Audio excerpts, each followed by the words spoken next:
তো এই হলো সেই ফার্টিলাইজারটা যেটা দোকান থেকে ফ্রিতে দিয়েছিল। তো আমায় দিয়েছিল ফার্টিলাইজার আর নেহাকে দিয়েছিল একটা কন্ডিশনার, আই থিঙ্ক ওটাই দিয়েছিল। তো আগের দিন রাতে মেখে শুতে বলেছিল। তো hello guys, welcome and welcome back to my channel. তো সবাইকে স্বাগত একটা নতুন ব্লগে। ট্রেনিং রোহন, সে hi Rohan. Hi guys. Rohan कैसा एक्सपीरियंस है? फर्स्ट एक्सपीरियंस है मेरा दीदी के साथ। देखें गाली पड़ता है या शाबाशी वो बाद में पता चलेगा आप लोगों को।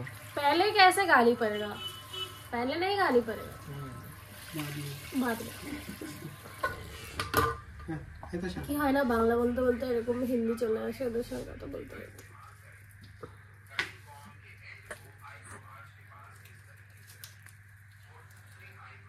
স্ট্রাগলিং।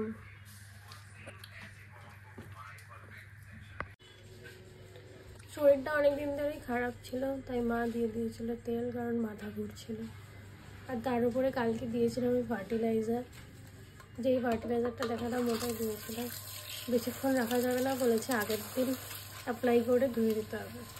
এবার হচ্ছে বান্টির টার্ন। বান্টি আজকে সকালে ঝাড় খেয়েছে, তাই বান্টি আজকে আমার সাথে সাথে শ্যাম্পু করছে না। এমনি ছেলে ভালো, শ্যাম্পু করে দেয় যখনই বলি, কিন্তু আজকে ঝাড় খেয়ে আর একটু বেশি তাড়াতাড়ি করছে। শ্যাম্পু করে নিয়েছি, শ্যাম্পু করা হয়ে গেছে। তারপরে চলে একটু ব্রোডার প্র্যাকটিস করলো বান্টি। খুব খিদে পেয়েছিল, তাই গিয়ে চাল ভাজা আর এই মটর ঠান্ডা।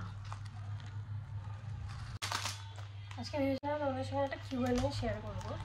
কেউ বলেনি আবার কিউএনএর কথা, তো আমি বললাম। মেরি মার্সি, my life my rule, my life my choice, my life my rule. আমি কিউএনএ শেয়ার করবো, কিন্তু কাজের জন্য হয়ে ওঠেনি। তাই ভাবলাম এখন সন্ধ্যাবেলা টাইম আছে, এখন একটু তোমাদের একটা প্রশ্ন, মানে তোমাদেরও জানার ইচ্ছে থাকতে পারে। আমার তো অবশ্যই বলার ইচ্ছে আছে, কারণ কন্টেন্ট নেই, কন্টেন্ট আমায় ক্রিয়েট করতে হবে, কিছু করার নেই। তো আমার চ্যানেলের নাম তোমরা জানোই, তো সেটাই হচ্ছে আমার নাম। আমার নাম ঝর্ণা দাস। বাড়ির নাম, বাড়িতে আমার সবাই টুসু বলেই ডাকে, ওটা আমার নিকনেম বলতে পারো। আমার বাড়ি হচ্ছে হিন্দু মোটরে।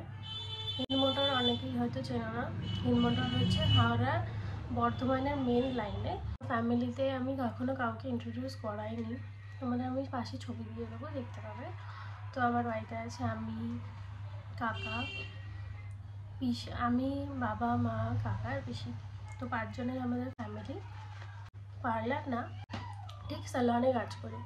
সালনে আমি কাজ করছি প্রায় আমার 2 বছর হয়ে গেল। অ্যাজ বিউটিশিয়ান আমি কাজ করি। আমি মেকআপ আর্টিস্ট যাই বলতে পারো। ইয়োগাও শিখেছি, প্রায় সব কিছুই এরকম খাবলা খাবলা দিয়ে আমি শিখেছি।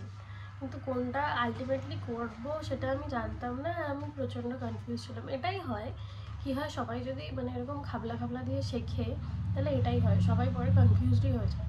তাই তোমাদের আমি সাজেস্ট করবো তোমরা এরকম করো না। যেটা তোমার ইচ্ছে, তোমরা একটা নিয়ে ফোকাস থাকো, সেটাতেই এগিয়ে চলো, একটা গোলের দিকে। আমার গ্র্যাজুয়েশন কমপ্লিট হয়ে গেছে অনেক আগেই, তারপরেই আমি জাস্ট এই কাজে ঢুকেছি। তো আমি প্রথমে রিটেলে কাজ করতাম, হচ্ছে ম্যাক্স ফ্যাশন। তো ওখানেই ওটা দিয়ে আমার হাতে খড়ি, তো ওখান থেকে আমার কাজ শুরু। তো ওটা ছিল ব্যান্ডেল স্টোরে আমার ছিল, তো ওটা খুব দূর হয়ে যাচ্ছিলো। আর তার উপরে ট্রেনের তখন প্রবলেম হচ্ছিলো, মানে শীতকালটা পড়ে গেলে না, ওখানে অ্যাভেলেবেল ব্যান্ডেল থাকে, তো তখন মানে কেউই থাকতো না প্রায় ট্রেনে।